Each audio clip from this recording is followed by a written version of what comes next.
Sejam todos bem-vindos ao canal da AMAD, Associação Mineira de Advogados do Direito Imobiliário. Eu sou a Clarissa Gomes, advogada, especialista em Direito Imobiliário e associada à AMAD. Primeiro eu quero agradecer à doutora Flávia Campolina, advogada e coordenadora da Comissão de Locação da AMAD, pelo convite em poder compartilhar com vocês um pouco dos meus conhecimentos. E hoje eu apresento a vocês a aula com o tema Benfeitorias, como lidar? Bom, o que vem a ser benfeitorias? Benfeitoria nada mais é do que obra, reformas, melhorias que são realizadas em um imóvel. O Código Civil Brasileiro, no seu artigo 96, ele descreve 3 tipos de benfeitorias. Nós podemos classificar em benfeitorias necessárias, benfeitorias úteis e benfeitorias voluptuárias.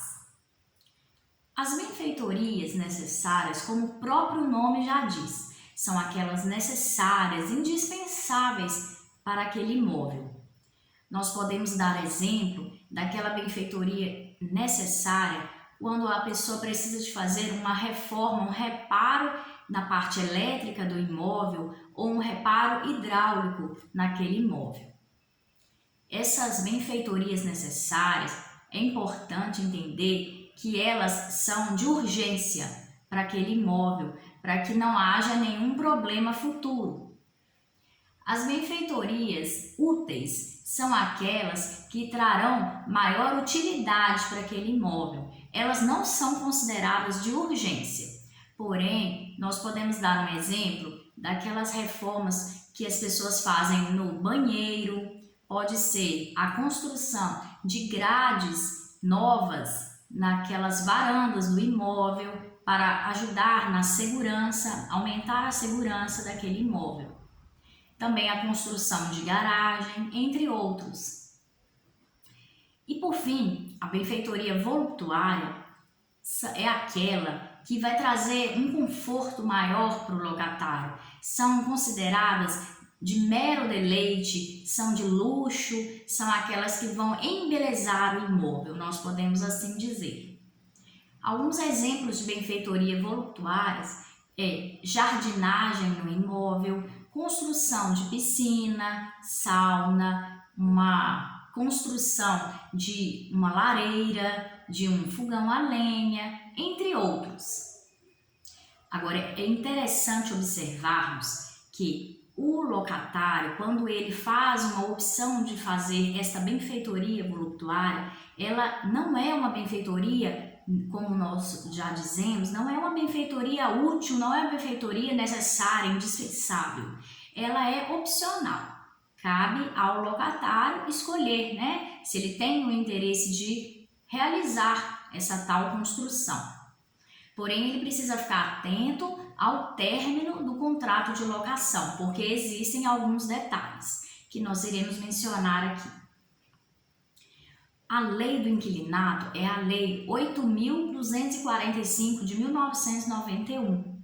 Ela traz nos seus artigos alguns detalhes que nós precisamos ficar atentos com relação às benfeitorias. Por quê? Porque existem algumas determinações da lei que fala sobre as partes que são indenizáveis e aquelas que haverá a retenção do imóvel. As benfeitorias úteis, necessárias e voluptuárias, o locatário ele precisa estar atento a esses detalhes.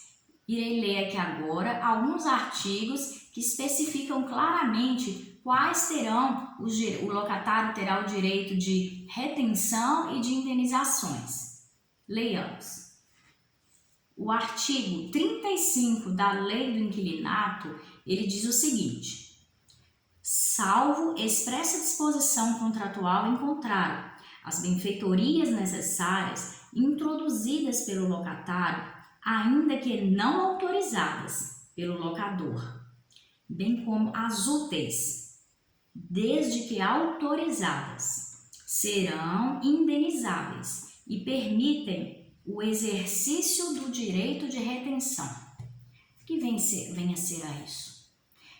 Esse artigo, ele deixa claro dois detalhes. Primeiro, ele fala claramente sobre as benfeitorias necessárias, que foram aqui, eu já mencionei, que são as benfeitorias que são de urgência, são as benfeitorias indispensáveis naquele imóvel. Elas, mesmo que elas não são autorizadas pelo locador, ao término de uma locação, elas serão indenizáveis.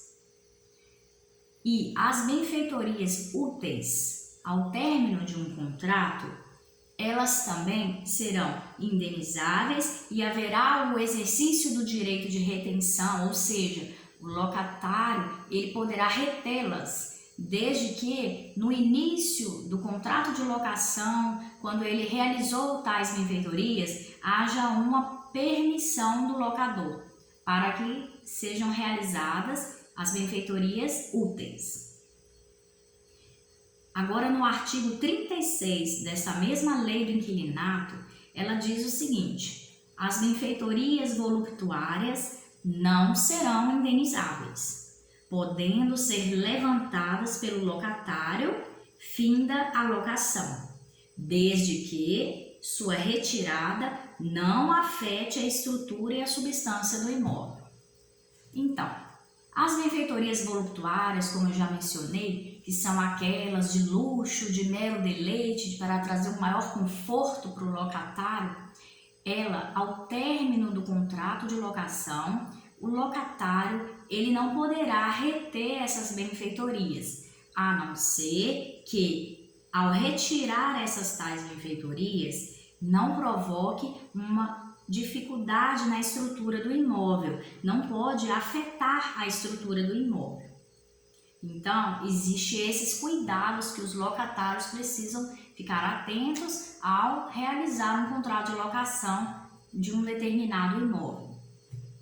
Outro detalhe importantíssimo que nós sempre aconselhamos ao locador é, ao realizar determinado contrato de locação, é importante ele ficar atento a todas as obras que estão sendo realizadas dentro do imóvel. Ele precisa sempre realizar com uma certa frequência, fazer as vistorias no imóvel. Por quê? Porque se ele identificar, de acordo com essa vigência do contrato, se ele identificar alguma irregularidade no imóvel, é importante que ele deixe registrado através de fotos, através de vídeos e inclusive que ele realize ou procure um profissional para realizar um laudo de vistoria e que esse laudo, ainda para o serviço ficar mais completo, seja reconhecida as firmas dessas pessoas, dos locatários, porque é importante que os locatários também assinem, né, esse laudo de vistoria que foi realizado.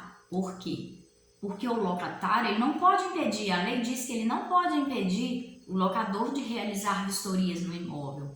Então, se ele identificou tais irregularidades, ele vai emitir um laudo de vistoria com assinatura do locatário e pode levar até mesmo para reconhecer em firma, né, dessas assinaturas lá no cartório de notas.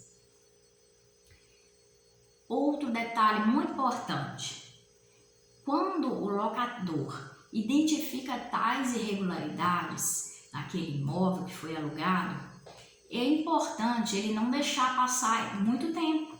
O que ele pode fazer? Ele deve procurar um advogado especialista na área do direito imobiliário para conversar, para realizar uma consultoria jurídica, para procurar melhores orientações, para ele não tomar atitudes precipitadas. Com isso, ele pode pedir o próprio advogado para realizar uma notificação extrajudicial para o locatário tomar conhecimento de tais irregularidades que foram observadas e, com isso, determinar um tempo para que haja um acordo entre as partes, para que não gere lá na frente um problema maior, até mesmo uma batalha judicial. Hoje nós sabemos que entrar com processos judiciais pode trazer desgaste, tanto emocional, né? E até mesmo gera alguns prejuízos para as partes. Então é muito importante as partes, principalmente o locador, ao realizar um contrato de locação, ele ficar atento a esses detalhes, não deixar passar para não ter prejuízos lá na frente. E outro detalhe que é muito importante nós frisarmos aqui é que o contrato é considerado lei entre as partes. Se o locador realizou um contrato com o locatário, é importante observar aqui que o locatário ele tem que seguir aquilo que está escrito naquele contrato. Aquelas cláusulas que constam naquele contrato, ela tem valor jurídico. Agora, se não existe contrato de locação que foi avançado, se não tem cláusulas específicas falando acerca de benfeitorias, por exemplo, se não há nenhum contrato que menciona sobre proibição de determinadas benfeitorias no imóvel, então o locador e o locatário vão seguir o quê? A lei do inquilinato, vão seguir o quê? As disposições que estão aqui claras acerca dessas benfeitorias, que foram os artigos que eu mencionei, bem como outros artigos que estão nessa lei do inquilinato. Também o Código Civil, conforme eu mencionei no início, classifica quais são essas benfeitorias.